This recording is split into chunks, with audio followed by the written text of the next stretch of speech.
ಒಂದು ಸಣ್ಣ ಹಳ್ಳಿಲಿ ಲಕ್ಷ್ಮಮ್ಮ ಅನ್ನೋ ಅಜ್ಜಿ ವಾಸವಾಗಿದ್ಲು. ಅಜ್ಜಿ ಯಾವಾಗ್ಲೂ ಖುಷಿಯಾಗಿರ್ತಿದ್ಲು.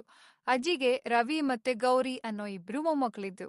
ಅವರು ಪ್ರತಿದಿನ ಅಜ್ಜಿ ಜೊತೆ ಸಮಯ ಕಳೆಯೋದಕ್ಕೆ ತುಂಬಾ ಇಷ್ಟಪಡ್ತಿದ್ರು. ಅಜ್ಜಿ ಅವ್ರಿಗೆ ದಿನ ಹಳೆ ಕಥೆಗಳನ್ನ ಹೇಳ್ತಾ ಜೀವನದ ಪಾಠಗಳನ್ನ ಕಲಿಸುತ್ತಿದ್ರು. ಒಂದ್ ದಿನ ರವಿ ಮತ್ತು ಗೌರಿ ಅಜ್ಜಿನ ಕೇಳ್ತಾರೆ, ಅಜ್ಜಿ, ನೀನ್ ಯಾವಾಗ್ಲೂ ಸಂತೋಷವಾಗಿರ್ತೀಯಲ್ಲ, ಅದು ಹೇಗೆ?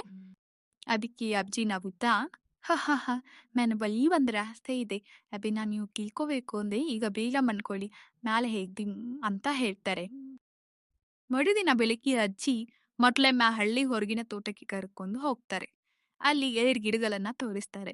ಒಂದ್ ಗಿಡ ತುಂಬಾ ಹಸಿರಾಗಿ ಆರೋಗ್ಯವಾಗಿತ್ತು, ಮತ್ತೊಂದು ಗಿಡ ಒಣಗಿ ಹೋಗಿತ್ತು.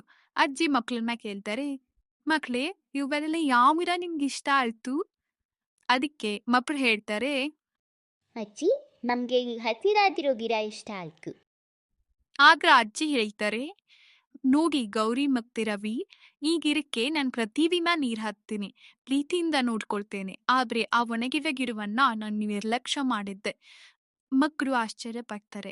ಆಗ ಅಜ್ಜಿ ಅವರಿಗೆ ನಿಧಾನವಾಗಿ ಹೇಳ್ತಾರೆ, ನಮ್ಮ ಮನಸ್ಸು ಕೂಡ ಇದೇ ರೀತಿ.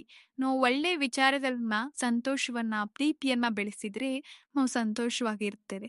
ಆದ್ರೆ ಕೋಪ, ದುಃಖ, ಅಸೂಯೆ ಇವುಗಳನ್ನ ಬೆಳೆಸಿದ್ರೆ ನಿಮ್ಮ ಮನಸ್ಸು ಕೂಡ ಒಣಗಿಬಿಗಿರಿದಂತಾಗುತ್ತದೆ.